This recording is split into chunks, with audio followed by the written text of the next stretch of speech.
Hi everyone, मैं हूँ राहुल चौहान और आज मैं वन पीस लाइव एक्शन की स्टोरी को एक्सप्लेन करूंगा। ये एक बहुत ही सुंदर और बहुत अच्छी स्टोरी है और इस कहानी का प्रोटैगनिस्ट है लूफी और इसको बनना है किंग ऑफ द पायरेट्स, मतलब इसको वन पीस की दुनिया का सबसे बड़ा लुटेरा बनना है। और लूफी के गोल में लूफी की सीधी टक्कर वर्ल्ड गवर्नमेंट से है और वर्ल्ड गवर्नमेंट बहुत ज्यादा पावरफुल और खतरनाक है, इतना कि पूरी दुनिया को अपनी उंगलियों पे कंट्रोल करती है। तो बिना किसी देरी के करते हैं वन पीस के एपिसोड 1 को स्टार्ट। आप सभी को बहुत मजा आएगा। वन पीस लाइव एक्शन की शुरुआत होती है king of the pirates gold Roger के पकड़े जाने से। मरीन्स के हाथों मरने से पहले ही पब्लिक को बताता है कि इस दुनिया में जो कुछ भी था मुझे वो सब कुछ मिला, और अगर तुम्हें वो चाहिए तो समुद्र में निकलो, मेरे खजाने को ढूंढो और उसको ले लो।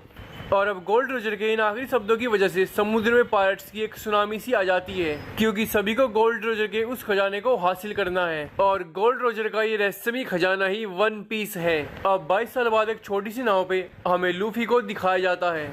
लूफी अपनी छोटी सी नाव में से पानी निकाल रहा होता है ताकि वो डूबे ना, और एक सीगल को बता रहा होता है कि मैं तैर नहीं सकता पर मुझे अपना सपना पूरा करना है, जो कि है वन पीस को ढूंढकर किंग ऑफ द पार्ट्स बनना। लूफी आगे सीगल को बताता है कि मुझे अपनी क्रू में 10 वफादार साथी चाहिए, और अभी सीगल को अपना क्रू ज्वाइन करने के लिए कहता है, पर वो उड़कर यहाँ से चला जाता है। ये देखकर कि उसकी नाव डूबने ही वाली है, लूफी अपने आप को एक बैरल में बंद कर लेता है और जल्द ये नाव डूब जाती है। लूफी बैरल के अंदर सो जाता है और ये बैरल तैरता तैरता अगले दिन तक अलविडा पायरेट्स के शिप के पास पहुंच जाता है। अलविडा पायरेट्स इस समय एक छोटे पायरेट शिप पर हमला कर रहे होते हैं। इस छोटे शिप को तोड़कर और इनको बंदी बनाकर अलविडा इनसे पायरेट हंटर जोरो के बारे में पूछती है, पर ये लोग अलविडा को जोरो के बारे में कुछ खास बता नहीं पाते, तो अब अलविडा इनको मार डालती है। ठीक इसी समय अलविडा के पायरेट्स लूफी वाले बैरल को दारू का भरा बैरल समझकर अपने जहाज पर ले लेते हैं। रात होते ही लूफी बैरल से बाहर आ जाता है और अब ये कोबी नाम के एक बच्चे से मिलता है।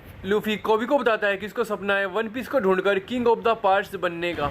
कोबी इसको बताता है कि ये तो नामुमकिन है क्योंकि दुनिया का हर एक पायरेट इसके पीछे पड़ा है। लूफी इसको बताता है कि पर वो मिलेगा तो मुझे ही, यहाँ से निकलकर मैं सीधा ग्रैंड लाइन जाऊंगा। और अब कोबी लूफी को बताता है कि अगर तुम्हें यहाँ से निकलना है तो ये सही वक्त है, क्योंकि अभी अलविडा और उसका पूरा क्रू सो रहा है। अब कोबी लूफी की मदद करता है यहाँ से निकलने में, पर गलती से लूफी शोर कर देता है और अब अलविडा समेत उसकी पूरी गैंग उठ जाती है। और अब अलविडा यहाँ आ जाती है और लूफी इसको बताता है कि मैं मंकी डी लूफी हूँ और मैं किंग ऑफ द पायरेट्स बनूंगा। और अब अलविडा समेत उसके सभी पायरेट्स हंसने लगते हैं। लूफी अब अलविडा से कहता है कि कोबी ने मुझे कहा है कि तुम्हारी अकल समुद्री गाय से भी कम है, और अब अलविडा इन दोनों पर हमला करने लगती है। लूफी पर इसके किसी भी हमले का कोई असर नहीं होता और लूफी कोबी को भी इससे बचा लेता है। दरअसल लूफी ने एक डेविल फ्रूट खा रखा है जिससे उसकी बॉडी रबर जैसी हो गई है। और अब लूफी अलविडा पे अपना गम गम पिस्टल अटैक यूज करता है और उसको शिप से बाहर फेंक देता है। और अब लूफी अलविडा के साथियों से एक नाव और कुछ दिनों का खाना ले लेता है और कोबी को अपने साथ लेकर यहाँ से चला जाता है। दूसरी तरफ सिक्सिस आइलैंड पे पायरेट हंटर जोरो से मिस्टर 7 मिलता है और ये जोरो से बैरोक वर्क्स ज्वाइन करने के लिए कहता है, पर जोरो ज्वाइन नहीं करता और अब मिस्टर 7 जोरो से लड़ने लगता है।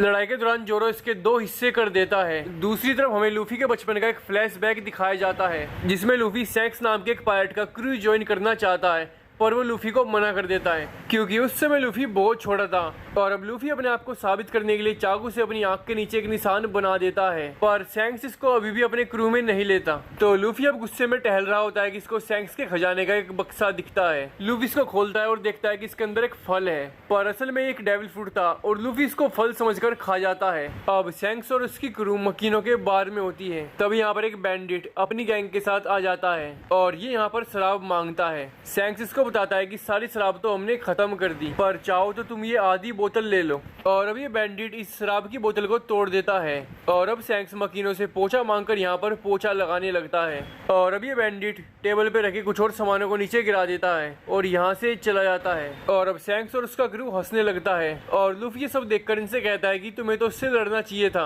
और अब सैंक्स लूफी को कहता है कि उसने तो बस थोड़ी सी शराब गिराई थी। लूफी लड़ाई झगड़े से कोई परेशानी हल नहीं होती। और अब गुस्से में लूफी यहाँ से जा रहा होता है कि तभी सैंक्स उसका हाथ पकड़ लेता है और लूफी का हाथ बहुत ज्यादा लंबा हो जाता है। और अब सैंक्स और उसकी क्रू समझ जाते हैं कि लूफी ने डेविल फ्रूट खा लिया है। और अब कहानी प्रेजेंट में आती है और लूफी ये सब कोबी को बता रहा था। और अब लूफी कोबी से उसके सपने के बारे में पूछता है और कोबी लूफी को बताता है कि उसका सपना है एक मरीन ऑफिसर बनने का और मरीन ऑफिसर बनकर वो कमजोरों की मदद करना चाहता है। और अब लूफी कोबी को कहता है कि तुम बोट को पास के मरीन बेस पर ले जाओ, मैं वहाँ ग्रैंड लाइन का नक्शा ले लूंगा और तुम वहाँ मरीन्स को ज्वाइन कर लेना। और अब कोबी बोट को सेल्स टाउन ले जाता है। मरीन बेस में घुसने से पहले लूफी और कोबी एक रेस्टोरेंट में खाना खाते हैं और यहाँ रोरोनोआ जोरो भी होता है और जोरो को एक लड़की यहाँ पर खाना ऑफर करती है पर जोरो मना कर देता है। और अब वो लड़की खाना लेकर यहाँ से जा ही रही होती है कि तभी वो लड़की यहाँ के मरीन बेस के इंचार्ज कैप्टन मॉर्गन के बेटे से टकरा जाती है और ये इस लड़की के साथ बहुत ज्यादा रूड बिहेवियर करता है। और अब जोरो इससे कहता है कि इस लड़की से माफी मांगो। और अब ये और इस रेस्टोरेंट में आए सारे मरीन्स जोरो से लड़ने लगते हैं पर जोरो इन सभी को हरा देता है।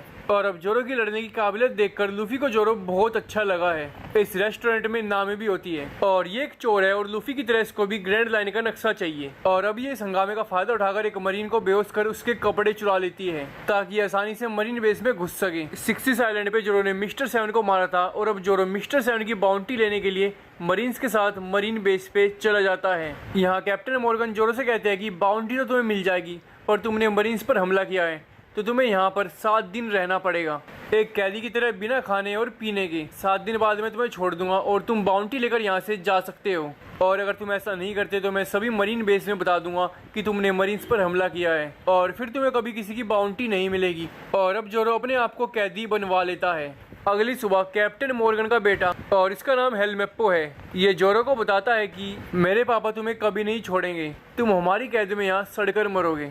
थोड़ी देर बाद गटर वाले रास्ते से लूफी यहाँ आ जाता है और जोरो से बात करने लगता है। बातचीत के दौरान जोरो को बताता है कि मेरा नाम है रोरोनोआ जोरो और मैं पायरेट्स का शिकार करता हूँ। और अब लूफी को बताता है कि मैं हूँ मंकी डी लूफी और मैं किंग ऑफ द पायरेट्स बनूंगा, तुम्हें तो मेरा क्रू ज्वाइन करना चाहिए। अब लूफी जोरो से उसका सपना पूछता है और जोरो लूफी को बताता है कि मैंने किसी से वादा किया था बहुत समय पहले कि मैं दुनिया का सबसे महान तलवारबाज बनूंगा। और अब लूफी इंप्रेस होकर जोरो की रस्सियां खोलने लगता है।